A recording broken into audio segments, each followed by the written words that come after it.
Hey guys, so sorry for the late demo. I went out yesterday and I recorded you guys a lovely demo, but it was so bright that you couldn't see my paper at all. So I am outside of my apartment, not at the lovely park I had planned, in the shade on my patio. And for some of you that aren't able to go out, this might be a better one for you because I don't have a lot of options here, but there are some cool things I'm looking at that I can do. I'm going to tone my paper for this one, and everyone should too, and here's why. Because light changes so fast outside, or it can when you get cloud cover or clouds dissipate, you want to be able to capture those light changes very quickly. So gestural drawing and toning of the paper come in handy. So I'm going to draw this tree out in the distance here. And what I'm going to do is I'm just going to use the side of my charcoal to draw so I can quickly do a gestural sketch of where things are and how they go out. I'm just drawing with my whole arm again. I can see that twist and end there. And then you can see this building is right on the other side, so I'm going to kind of draw that in too. And I can see there's a fence right there. So I have my basic blocks already in just using the side. It looks like a mess, of course, as with your gestural drawings, it will as well. So what I'm going to do after I use that vine, I'm going to come in with my my charcoal pencil and start to put out the definite lines of this tree here. Really expressive marks to try and get the texture of it, but remember to not try and use that many details, because when you add that many details, it stops looking so realistic and more surrealistic.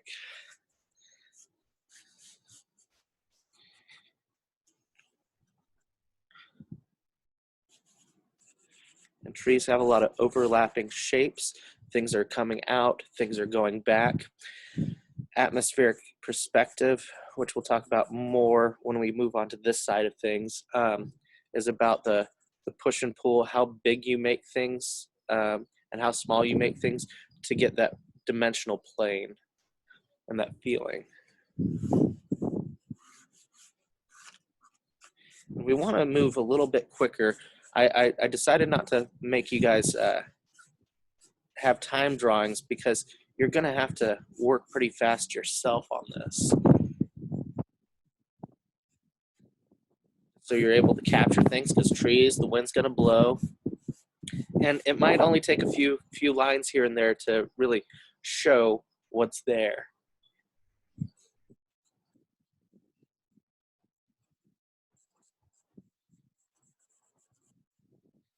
Now, I didn't want that tree compositionally. That's bad. I ended that tree there, but we're gonna go right ahead because that's the name of the game, going fast and loose.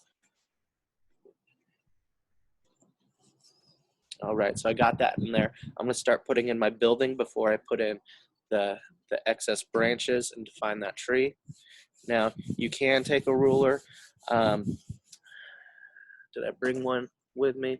I swear I did, but you can use the ruler just the same. Put it right there. Look at that line of the building. Put it right down here and see where it's at. Or you can go freehand. And when you go freehand, be sure when you're making your line, you're not moving your wrists to make that line like that. You're moving your whole arm.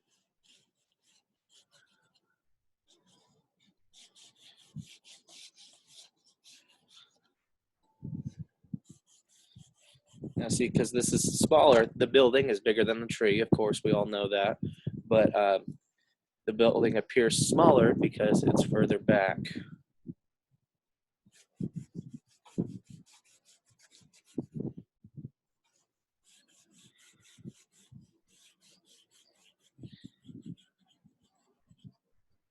And we'll, same thing with those cube-shaped objects will follow this line, come right back here, same angle, make sure it's straight.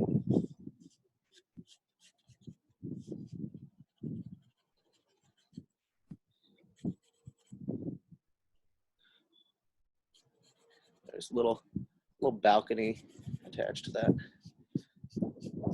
A few details. Just trying to grab everything very quickly. Now, before I go in and block in the windows and everything, just to show you guys the depth of this, there is a park bench right in between everything, or a picnic table rather. Start sketching that in here. Put the top of the table on the bench part right there. I can see on the other side, put it right behind there. And then we have what connects them jutting out right there.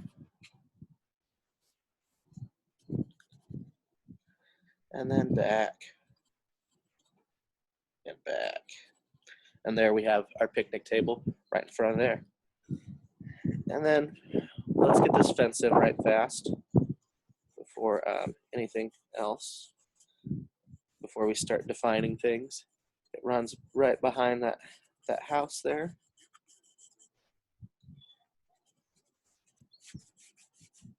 And I'm not even going to mess with the little top parts yet. I'm just going to quickly put in the wood planks there. All right, so we have this roughed out just a little bit of where things are in relation to everything else. This is when we'd start going in details. And what I'm going to do, rather than trying to darken everything first on this tree, I am going to lighten it up, get those highlights in so I know where they were, because the highlights are surrounded by shadow. And in case that sun changes angles, I'm going to lose the highlights that were there. So I'm going to start sketching in.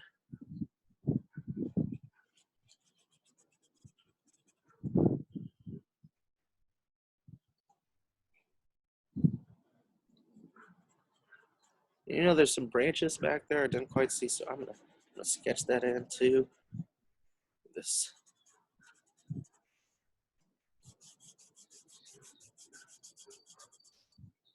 You see the shadow of the tree. And you know that grass is a little bit lighter too. Did I bring my tri-tip? I did. I have this tri-tip eraser. You can get a nice fine point. You can also do big swatches.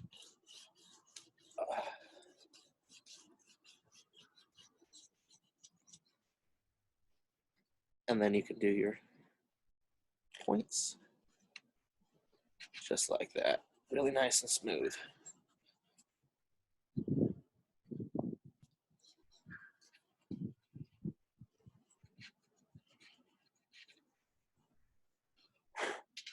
All right, so we're gonna work from the background to the foreground. Since we'll be moving around, we don't want to smear our finer details when we get there. So I'm gonna put these windows in here. I'm gonna sketch a little line, sketch a little line. There's 2 stories here, and this is where I divided the building there from that staircase. Leave yourself little cues. So there's window 1. And follow that for the top, this line right here for the top of that, so make sure that's correct. Then you'll just follow down here. And sometimes our perspectives will change. I'll show you that here in a second with a single object. So depending on where you put this, if it's different at a different angle. But for now, it is at the same angle.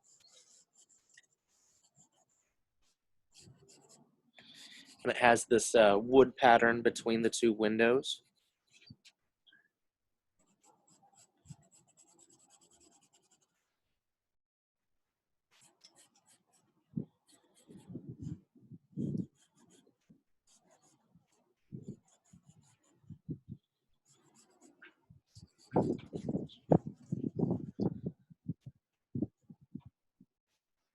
All right, get the highlights of those windows in.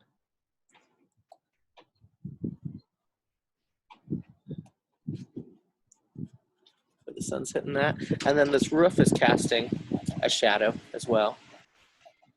And I'm going to use my vine to put that in because I can capture that a little faster. Now we're still retaining those highlights, but a shadow is being cast. Alrighty. Same thing. Oh, should we move on?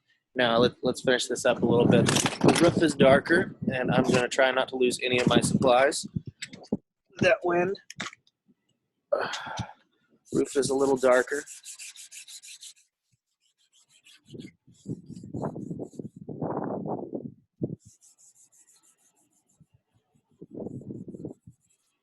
All right.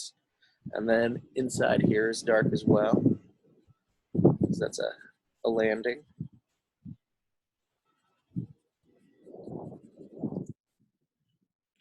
Now let's put in the shadow. The fence line.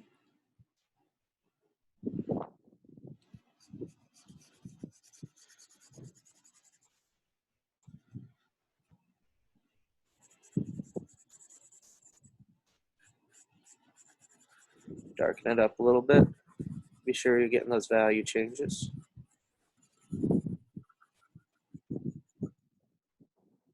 Right. Now grass, same thing with tree. Do I want to do the tree first or the grass? Let's do the tree first, actually. Okay, so I'm going to come in here and start putting in little details where I can see them, the texture, and where the branches intersect to create line and shape. Nothing flew away yet. Good deal. We're going to keep on trucking here. So we'll see what branches are pushed back. Arms. There goes my backpack. That's fine. That's okay. Keep that in there. Hopefully that'll die down in a second. It takes too long, I'll edit it out.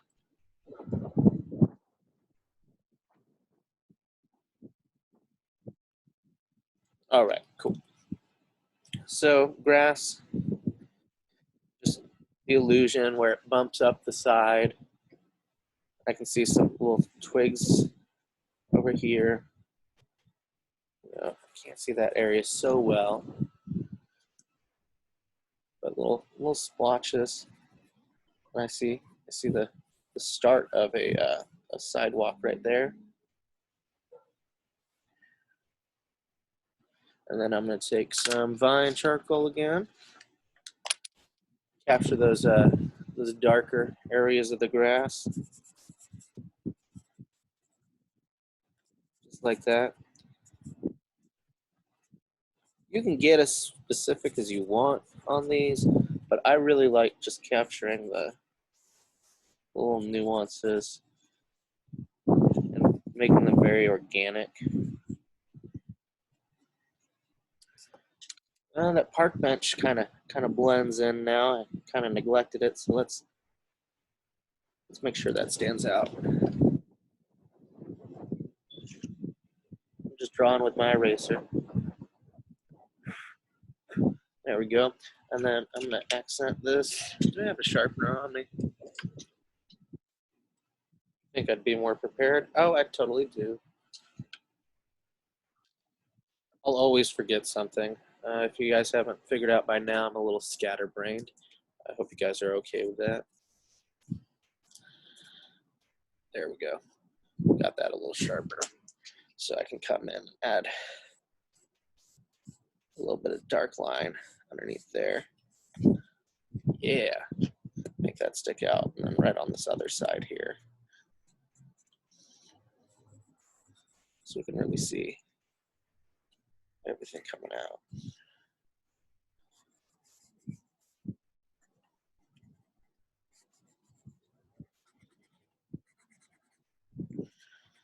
Drop a little shadow underneath that. It's going that way. All right. Also add a little bit darker right there. Maybe blend in a little bit with the vine. All right, back to the tree.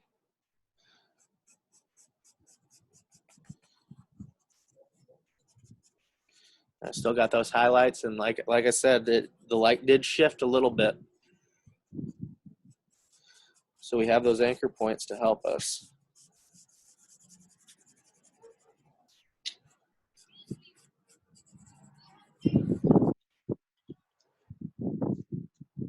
That actually is a little taller right there. Draw in, get that tree overlapping.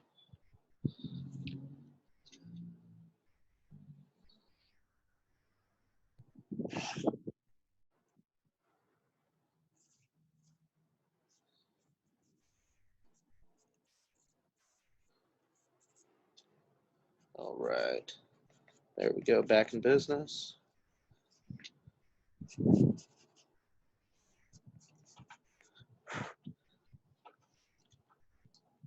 There's a big knot in the tree right there.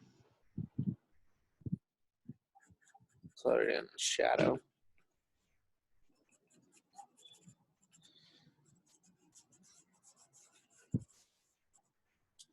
All right.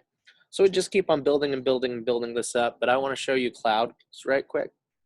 So you know the sky is just one big gradient. So we can go in, we can tone this deeper if we want to, or we can use our eraser. And remember, clouds aren't those little like just puff shapes, you know, from your Lucky Charms. They're very organic. They have lots of subtle movement to them. They move. They have tiny little patterns. They overlap. Some areas of it dark. Some areas are light. Now, this is fine. If you want to work in ink, I'm gonna pull out some ink right fast. I think I left it. No, I got it right here.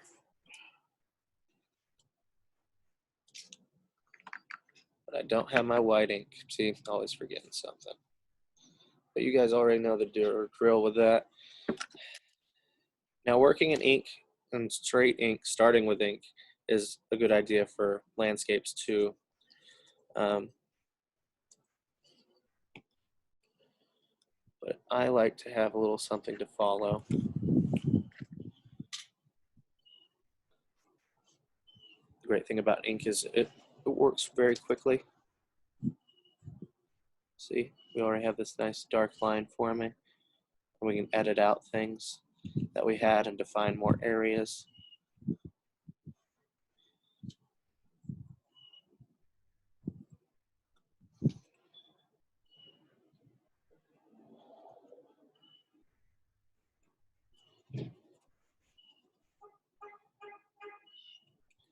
We can subtly add ink. We don't have to spend 3 hours out here doing it. It just adds an extra layer of complexity. It can be very nice. I'll just show you in a few areas.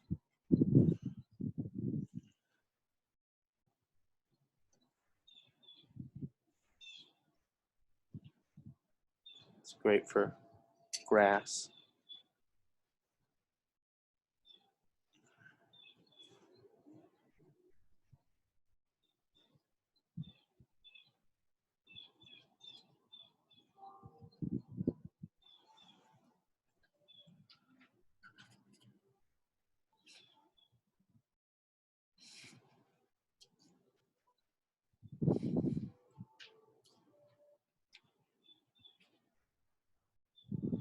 What other areas is it good for? Let's see. The really subtle changes in your tree to add some texture.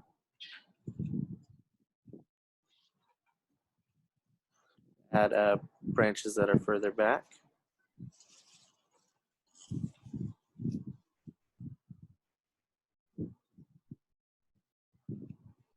To add the more delicate branches.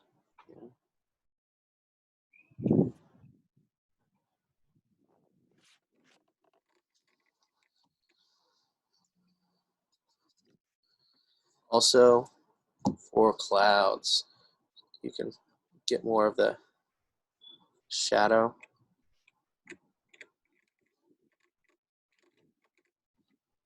you can also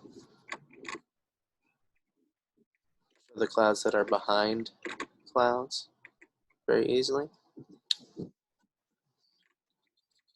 The easiest way I can show you the texture this ink can add is in the fence here.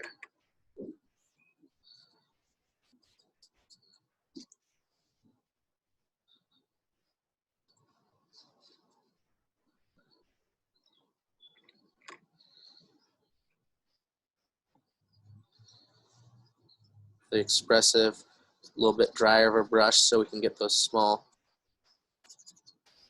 little things in between. We can layer that with some darker colors to show the separation.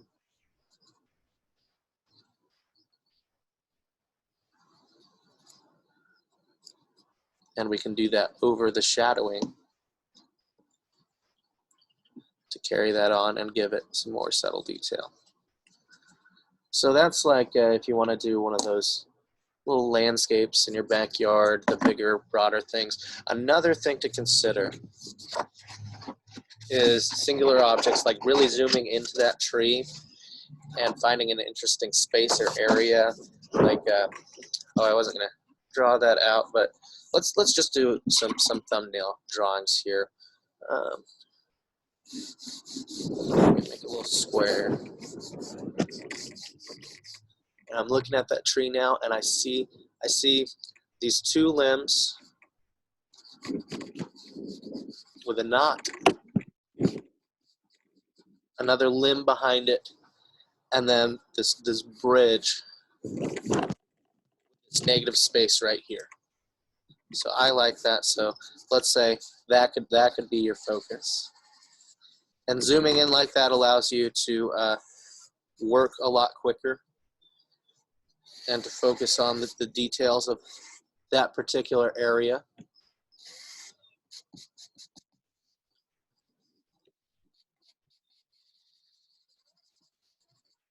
And then what you could do, just like a camera, when it's out of focus in the background, you could just do a black background or a white background, but you could also blur out very sketchily what's back there from the field of vision, like, and then go back in with your white chalk, gloss it over. That's a big one. That's a gigantic wind mist.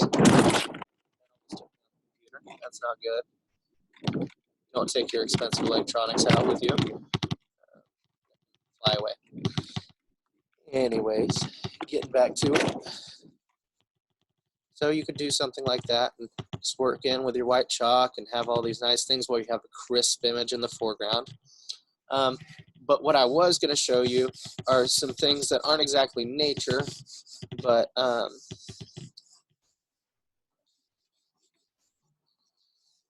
thinking about things that are more interesting compositionally to me. I see this barbecue grill and an electric hood, or whatever you call that, electric box. So, and a picnic table. So I'm going to sketch the end of that picnic table, gesturally draw.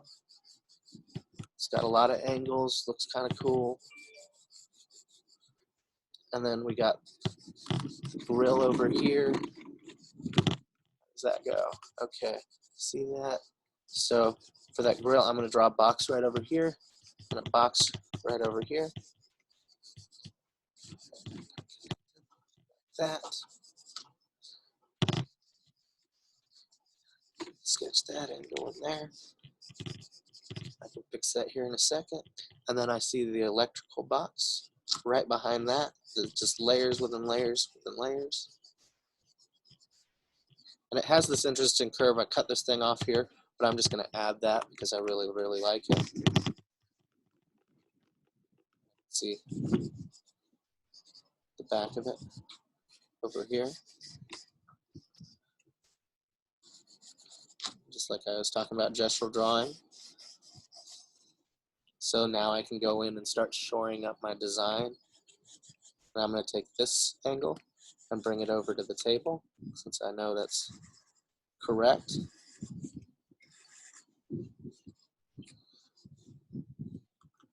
Follow that line.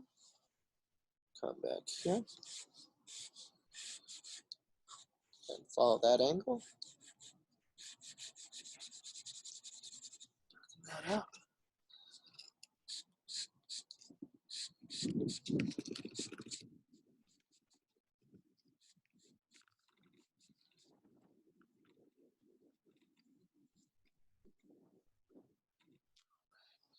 This grill, and why I liked this grill, and see I'm going every opposite to get that perfect box.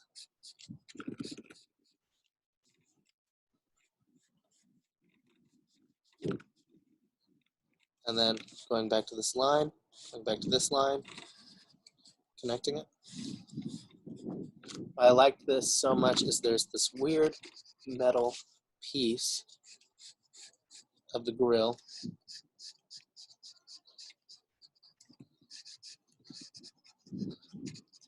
And that cool little like slot so you can move it up, move it down, you know.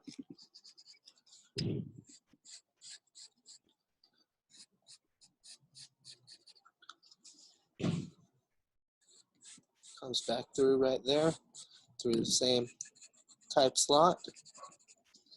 And then it has all these cool little round wires around it. Very cool. And again, like a very geometric cube box, we broke it down into simple shapes. And now we're defining things. And then the box is actually further away from that, but I like the overlap, to be honest with you. I'm going to keep it.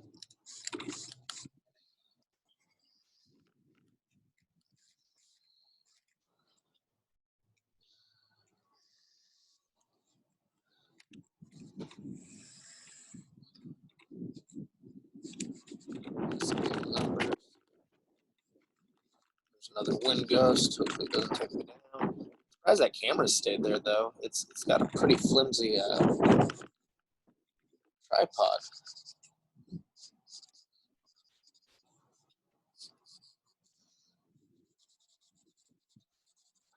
And it's got a lot of shading right there.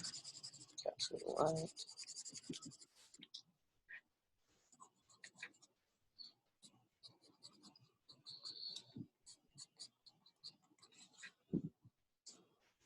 And then directional shading, as always, very important. And then it's got that little highlight right where it kisses the edge, where that curves. Gonna look out for those little things. And it's got some numbers on it.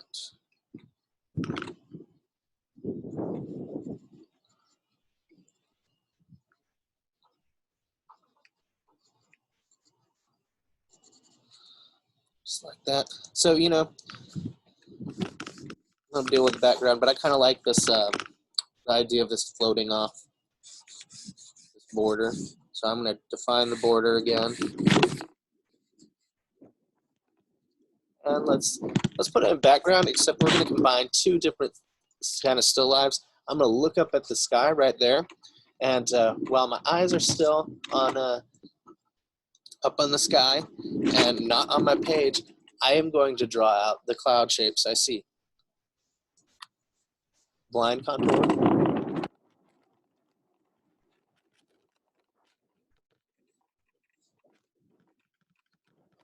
I really like that. So I'm going to come darken up these areas and try not to die in the wind.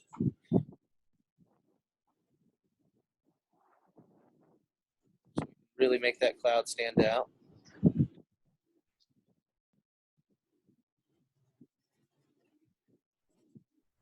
And of course, you could build this up as much as you wanted to. Again, this is by no means finished, but it is a drawing done outside, which it is beautiful. Please get out and enjoy it. And like I said, this is just yesterday. I went to a park and did the whole thing, which was fun, but not so much fun for you guys. but I am just right on the patio of my apartment. So there are things to see and things to do. You guys won't be timed on these drawings. Instructions are up there. Since this demo is late, you guys have more time. Your finals, your final proposal is due this week. Next week, our focus will be on the final. And you guys will have a critique and everything too. And then next week is the final, and we are done and tapped out. If you haven't done your course review yet, please do that. That closes, I believe, March 1st or 3rd. That date is definitely written down on the news update and in your Moodle for week 6. All right, guys, any questions, as always, please email me, and we'll talk soon. Bye.